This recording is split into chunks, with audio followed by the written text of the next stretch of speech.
Today we will read the first part of eighth chapter from Beehive book of ninth class. The eighth chapter is Reach for the Top and its first part is Santosh Yadav. So let's read the chapter.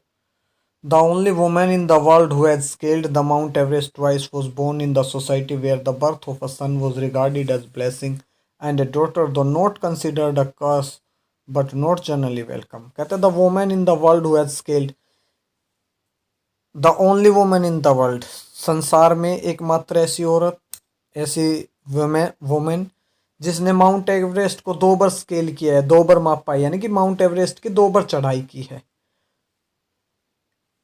उस women का जन्म was born in a society, ऐसी society में जन्म हुआ जहां पर लड़के के सन को रिगार्ड किया जाता था ब्लेसिंग, यानी कि उसका जन्म ऐसे समाज में हुआ जिस समाज में लड़के के जन्म को तो वरदान माना जाता था। एंड ए डॉटर दो नॉट कंसिडर्ड ए कर्स, हालांकि लड़की को अभिशाप नहीं माना जाता था। वॉज नॉट जनरली वेलकम, लेकिन उसको जनरली वेलकम नहीं किया जाता था, मतलब सही माना जाता था। चाहत उस सोसाइटी में उसका जन्म हुआ था जहाँ सोसाइटी में लड़के के लिए इच्छा रखते थे parents. When her mother was expecting Santosh, a traveling holy man giving her his blessing assumed that she wanted a son. और जब एक when her mother was expecting Santosh, when her mother was expecting Santosh का मतलब क्या है, जब संतोष अपनी माँ के गर्भ में थी, ठीक है, उसका जन्म नहीं हुआ था, उसका जन्म होने से कुछ टाइम पहले ही। A travelling holy man giving her blessing, a travelling में जो घूमने वाले रहते हैं ना, संत साधु जो घूमते रहते हैं, साधु जो भिक्षा मांगते हैं और घूमते हैं, उनको ट्रेवलिंग होली मैन। तो एक ऐसा ही साधु ने क्या किया, गिविंग हर ब्लेसिंग, उसकी माँ को ब्लेसिंग दिया, आशीर्वाद दिया। Assumed that she wanted a son, कि वो बेटा चाहती है, ये समझकर उसने उसको आशीर्वाद दिया। उस टाइम पे संतोष का जन्म हुआ। उस टाइम पर सोसाइटी में क्या होता था कि जनरली कोई भी साधु होता था, कोई भिक्षा लेने वाला होता था, तो वो औरत को यही आशीर्वाद देता था। उनको ये लगता था ना, इनको भाई ये बेबी एक्सपेक्टिंग है, तो वो यही आशीर्वाद देते थे कि आपके पुत्र हो, पुत्रवती बहु, इस तरीके से जैसे बोलते थे। क्योंकि उस टाइम पे समाज में यही माना जाता था कि भाई पुत्र को जो है ना एक ब्लेसिंग माना जाता था। तो उसने उसको ऐसे ही वो इसकी माँ को यही blessing the. But to everyone's surprise, the unborn child's grandmother, who was standing close by, told him that they did not want a son. लेकिन हर कोई आश्चर्यचकित रह गया जब अनबोर्न चाइल्ड की ग्रैंडमदर, यानी कि संतोष का जन्म नहीं हुआ था, उस टाइम पे इसकी दादी ने, वो स्टैंडिंग क्लोज बाय, जो नजदीक खड़ी थी, उसने उसको कहा, साधु को कहा, that they didn't want a son, कि उन्हें बेटा नहीं चाहिए। The holy man was also surprised, holy man भी सरप्राइज था। भाई ऐसा तो कोई होता ही नहीं, वो जहाँ भी जाता था तो होली मैन से तो सब यही मांगते थे, भाई बेटे का वरदान देता था वो, तो बेटा हो, ये मतलब आशीर्वाद देता था, वरदान आशीर्वाद, ठीक है। तो the holy man was also surprise, never the less he gave the requested blessing, फिर भी चलो उसने रिक्वेस्टेड ब्लेसिंग दे दी। उन्होंने कहा कि भाई हमें बेटा नहीं चाहिए, बेटी चाहिए। As a destiny would have it, और जैसा कि भाग्य में था, डेस्टिनी मीन्स भाग्य में, the blessing seemed to work, ऐसा लगा कि जैसे कि उसकी जो आशीर्वाद था उसने काम किया। Santosh was born the 6th child in the family with 5 sons, और संतोष का जन्म हुआ वो 6th मतलब कि 6th चाइल्ड थे फैमिली में, विद 5 सन्स, उसके 5 बेटे थे, यानी कि उस परिवार में, यानी कि उसके 5 भाई थे, और वो छठी बच्ची थी अपनी फैमिली में। और कारण भी यही हो सकता है, इसी कारण से शायद उनकी दादी माँ ने भाई जब होली मैन ने वो ब्लेसिंग दी थी लड़के के लिए, तो उसने कहा था कि उन्हें लड़का नहीं चाहिए। तो कहने का मतलब ये है, अ सिस्टर टू 5 ब्रदर्स, वो 5 भाइयों की बहन थी, ठीक है। She was born in the small village of Joniyawas of Rewari district in Haryana, वो एक छोटे से विलेज में, जोनियावास के एक छोटे सा, जोनियावास विलेज है डिस्ट्रिक्ट रेवाड़ी में, एक छोटा सा गांव है, उसमें उसका जन्म हुआ। The girl was given the name Santosh which means contentment, और इसका नाम क्या दिया गया, संतोष दिया गया। संतोष का मतलब क्या होता है, कंटेंटमेंट, वही कंटेंटमेंट भी संतोष, जैसे संतुष्ट है ना, सेटिस्फेक्शन एक प्रकार से, ठीक है। But Santosh was not always content with their place in the traditional way of life, लेकिन संतोष जो है ना वो कंटेंट नहीं थी, उसको संतोष नहीं था। संतोष को भाई जो ट्रेडिशनल, जो पारंपरिक तरीका था जिंदगी का, उससे वो संतुष्ट नहीं थी भाई। She begin living life on her own terms from the start, और वो शुरू से ही अपने भाई शर्तों पर ही जीवन जीना शुरू कर दिया उसने। वेयर अदर गर्ल्स वोर ट्रेडिशनल इंडियन ड्रेसेस, संतोष प्रीफर्ड शॉर्ट्स। जब दूसरी लड़कियां ट्रेडिशनल इंडियन ड्रेसेस पहनती थी, भाई ट्रेडिशनल इंडियन ड्रेसेस उस टाइम पे जो भी होती थी, भाई सूट होता था या फ्रॉक होती थी, जो भी होती थी बच्चों के लिए, संतोष प्रीफर्ड शॉर्ट्स, संतोष शॉर्ट्स पहनती थी। भाई आज तो ये चीज़ें पहनावा का कोई बड़ा इशूज नहीं है, लेकिन उस टाइम पे बड़ी चीज़ मानी जाती थी, ट्रेडिशनली ड्रेस पहनती थी लड़कियां, ठीक है। लेकिन संतोष ने उस टाइम पे अपने वो शॉर्ट्स पहनती थी। Looking back she says now from the very beginning I was quite determined that if I chose a right correct and rational path the others around me had to change not me. और कहता है कि looking back, अब वो पीछे देखती है, यानी कि पीछों की बातों को याद करती है, तो वो कहती है from the very beginning I was quite determined, कि मैं शुरू से ही डिटरमिन्ड थी, दृढ़ निश्चय थी कि यदि मैं करेक्ट और रेशनल तर्कशील रास्ता चुनती हूँ, सही राह चुनती हूँ मैं, तो मुझे बदलने की ज़रूरत नहीं है, मेरे आसपास जो लोग हैं वो बदलेंगे, मुझे बदलने की ज़रूरत नहीं है। Santosh parents were affluent land owners, भाई समर्थ थे उसके पेरेंट्स, लैंड ओनर थे, अच्छे जमींदार थे, अच्छी ज़मीन थी, कहने का मतलब खेती की उनके। Who could afford to send their childrens to the best school, जो अपने बच्चों को अच्छे स्कूल में एजुकेशन के लिए भेज सकते थे, इवन टू कंट्रीज कैपिटल, देश की राजधानी यानी कि दिल्ली भी पढ़ने के लिए वो भेज सकते थे। उस टाइम पे भाई दिल्ली बच्चे को पढ़ने के लिए भेजना गांव के लोगों के लिए एक बड़ी बात थी, लेकिन वो समर्थ फैमिली थी, उनकी इतनी मतलब गुंजाइश थी कि वो उसको भेज सकते थे। Which was quite close by, जो कि नज़दीक है रेवाड़ी से, but in line with the prevailing custom in family, लेकिन जैसे कि भाई परिवार में जैसे जो रिवाज थी, Santosh had to make do with the local school, Santosh को गांव के ही लोकल स्कूल में जाना पड़ा। So she decided to fight the system in her own quiet way when the right moment arrived, इसलिए उसने सिस्टम से लड़ने का सोचा अपने तरीके से जब सही टाइम आया। And the right moment came when she turned 16, और राइट मोमेंट जब आया जब उसकी एज 16 हो गई। At 16 most of the girl in the village use to get married, उस टाइम पे क्या था, 16 की एज में गांव में ज़्यादातर लड़कियों की शादी कर दी जाती थी। Santosh was also under pressure from her parents to do the same, Santosh पर भी प्रेशर था उसके पेरेंट्स की तरफ से कि ऐसा करने के लिए, संतोष से प्रेशर था कि भाई वो भी शादी, उसकी शादी के लिए प्रेशर बना रहे थे घर वाले। अब marriage age early that was the last thing on her mind, और शादी जो है ना वो आखिरी चीज़ थी उसके दिमाग में, भाई इतनी जल्दी उसको शादी नहीं करनी थी। She threatened her parents that she would never marry if she didn't get a proper education, और उसने अपने पेरेंट्स को धमकी दे दी कि वो शादी नहीं करेगी यदि उसकी प्रॉपर एजुकेशन नहीं होती है। She left home and got herself enrolled in the school in Delhi, उसने घर छोड़ दिया, लेफ्ट मीन घर छोड़ दिया, और अपने आप को कहाँ एनरोल कर लिया, कहाँ एडमिशन ले लिया, दिल्ली के एक स्कूल में।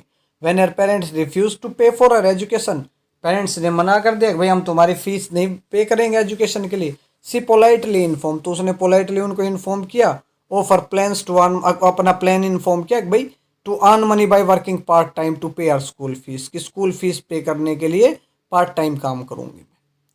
हर parents then agree to pay for her school education, फिर पेरेंट्स एग्री हो गए उसकी स्कूल एजुकेशन की पे करने के लिए। Wishing a way to study a bit more and with her father slowly getting used to her ask for more education, Santosh passed the high school examination and went to Jaipur. Wishing always to study a bit more, उसकी इच्छा थी ना थोड़ा सा और पढ़ने की, थोड़ा और उसका फादर भी उसका आदी हो चुका था भाई, उसकी उनकी उसकी इन बातों का, उसकी अर्ज का, वो जो अपने रिक्वेस्ट करती थी एजुकेशन के लिए। संतोष ने हाई स्कूल एग्जामिनेशन पास कर लिया और जयपुर चली गई वो। She joined Maharani college and got a room in Kasturba hostel, Maharani college उसने ज्वाइन किया और कस्तूरबा होटल में उसको रूम मिल गया। Santosh remembers Kasturba hotel faced the Aravalli hills, और संतोष याद करते कि कस्तूरबा होटल का फेस किस तरफ था, अरावली हिल्स की तरफ था। और संतोष कहती है, ये आई का मतलब अब यहाँ पर कौन है, Santosh. I use to watch villagers from my room going up the hills and suddenly vanishing after a while, कहते कि मैं देखती गाँव वालों को हिल पर, पहाड़ियों पर जाते हुए और फिर वैनिशिंग मीन्स गायब होते हुए कुछ टाइम के बाद में। One day I decided to check it out myself, एक दिन मैंने डिसाइड किया इस चीज़ को खुद चेक करने का। I found nobody except a few mountaineers, मेरे को वहाँ पर कोई नहीं मिला, कुछ माउंटेनरीज थे, पर्वतारोही थे, यानी कि जो पर्वतों पर चढ़ते हैं भाई। I asked if I could join them, मैंने पूछा कि क्या मैं उनको ज्वाइन कर सकती हूँ। टू माई प्लेजेंट सरप्राइज, और कहते हैं मेरा ये सरप्राइज था, they answered in affirmative and motivated me to take to climbing, उन्होंने अफर्मेटिव दिया, उन्होंने हाँ में उत्तर दिया और मेरे को मोटिवेट किया भाई क्लाइंबिंग के लिए। Then there was no looking back for this determined young girl. और फिर इस लड़की के लिए, ये जो दृढ़ निश्चयी लड़की के लिए थी, इसके लिए पीछे मुड़ने का कोई सवाल नहीं था। She saved money and enrolled in the course of Uttarkashi Nehru institute of mountaineering. उसने पैसे बचाया और उत्तरकाशी नेहरू इंस्टीट्यूट थी माउंटेनरिंग की, उसमें एडमिशन लिया, एनरोल किया। My college semester in Jaipur was to end in April but it ended on the 19th of May। वो बताते हैं कि भाई मेरे कॉलेज का सेमेस्टर था जयपुर में, वो अप्रैल में एंड होना था, लेकिन वो मई में हुए उस साल and I was suppose to be in Uttarkashi on the 21st। और इसको 21st को उत्तरकाशी जाना था। So I didn't go back home, इसलिए मैं वापस घर नहीं गई। Instead I headed straight for the training, मैं सीधा ट्रेनिंग के लिए चली गई। I had to write a letter of apology to my father. और अपने फादर को एक लेटर ऑफ अपोलॉजी लिखना पड़ा, भाई क्षमा याचना पत्र लिखना पड़ा। क्यों? क्योंकि father without whose permission I had got myself enrolled in Uttarkashi, जिसकी परमिशन के बिना ही मैंने उत्तरकाशी में एडमिशन ले लिया था। Thereafter Santosh went on expedition every year.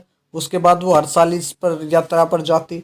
Her climbing skills matured rapidly. उसकी जो क्लाइंबिंग स्किल्स थी, क्लाइंब से संबंधित जो निपुणताएं होती है, जो स्किल्स होती है, वो जल्दी जल्दी बढ़ रही थी। मैच्योर वैसे तो परिपक्व होना होता है। Also she developed a remarkable resistance, एक अद्भुत रेसिस्टेंस था भाई उसके अंदर, ठीक है। To cold and altitude, cold और एल्टीट्यूड के लिए प्रतिरोधक क्षमता यानी कि उसके अंदर जबरदस्त थी। इक्विप्ड विद एंड आयरनिल, और बड़ी जो है ना आयरनिल थी भाई। आयरनिल मीन्स दृढ़ इच्छा शक्ति, फिजिकली एंड्योरेंस और शारीरिक मजबूती भाई, शारीरिक सामर्थ्य है। अमेजिंग मेंटल टफनेस, और मानसिक तौर पर भी बहुत मजबूत थी। She proved her self repeatedly, उसने बार बार अपने आप को प्रूव किया भाई। The culmination of her hard work and sincerity came in 1992। और उस कल्मिनेशन, निष्कर्ष, क्लाइमैक्स, उसकी जो कड़ी मेहनत का परिणाम कह सकते हैं हम, उसको मिला 1992 में। Just 4 years after she had shyly asked the Aravalli mountaineers if she could join them. केवल उसके 4 साल बाद जब साइली मीन्स उसने शर्माते हुए अरावली माउंटेनरीज से पूछा था क्या वो उनको ज्वाइन कर सकती है। अब बेयरली 20 years ऑफ एज, मात्र केवल 20 साल की उम्र थी उसकी, Santosh Yadav scaled Mount Everest, becoming the youngest women in the world to achieve the feat. और वो पहली ऐसी वुमेन बन गई जिस जो सबसे कम उम्र की वुमेन बन गई जिसने माउंट एवरेस्ट की चढ़ाई की। If her climbing skill, physically fitness and mental strength impressed her seniors, her concern for others and desire to work together with them found her a special place in the hearts of fellow climbers। कहता है कि उसकी, यदि एक तरफ तो उसकी climbing skills, physical fitness और मानसिक जो ताकत है वो इम्प्रेस करती है उसके सीनियर्स को, और उसकी जो चिंता थी, कंसर्न थी भाई, वो संवेदनाएं थी यानी कि उसकी दूसरों के लिए, और जो डिजायर थी साथ काम करने की, उस चीज ने उसके जो फेलो क्लाइंबर्स थे, जो साथी क्लाइंबर्स थे, उनके मन में एक जगह बना ली भाई। During 1992 Everest mission, Santosh Yadav provided special care to a climber who lay dying the South Col. भाई 1992 में एवरेस्ट मिशन के दौरान संतोष यादव ने स्पेशल केयर पे की, मीन्स भाई ये पूरा ध्यान रखा एक क्लाइंबर का, हालांकि उस क्लाइंबर की डेथ हो गई, ठीक है। She was unfortunately unsuccessful saving him, उसको बचा ना पाई। Moreover she managed to save another climber Mohan Singh, हालांकि उसका एक और साथी था जो साथ क्लाइंबिंग पे गया था उसके, मोहन सिंह, उसने उसको बचा लिया। Who would have met with same fate had she not shared her oxygen with him. यदि संतोष यादव अपनी ऑक्सीजन उसके साथ शेयर नहीं करती तो उसको भी, उसकी भी डेथ हो जानी थी भाई। With in 12 months Santosh found her self member of N Indo Nepalese women's expedition. 12 month के बाद में भाई जो है ना, महीने के बाद में Santosh Indo Nepali women expedition, means India के और नेपाल का एक ग्रुप भेजा गया होगा एक्सपेडिशंस के लिए, उसका हिस्सा थी। She then scaled the Everest second time, दोबारा फिर उसने पर्वत की चढ़ाई की। The setting a record as the only women to have scaled the Everest twice and securing for her self and India unique place in the annals of mountaineering. और इस प्रकार से उसने रिकॉर्ड बनाया कि 2 बार स्केल करने वाली वो फर्स्ट वुमेन बन गई भाई, ठीक है। और एक यूनिक प्लेस हो गया, उसका अद्वितीय स्थान हो गया रिकॉर्ड्स में, माउंटेनरीज के रिकॉर्ड में एक यूनिक प्लेस उसको मिला, यानी कि वो 2 बार माउंट एवरेस्ट की चढ़ाई करने वाली एकमात्र महिला थी उस टाइम तक। In recognition of her achievement the Indian government bestowed upon her the nation's top honours the Padma Shri.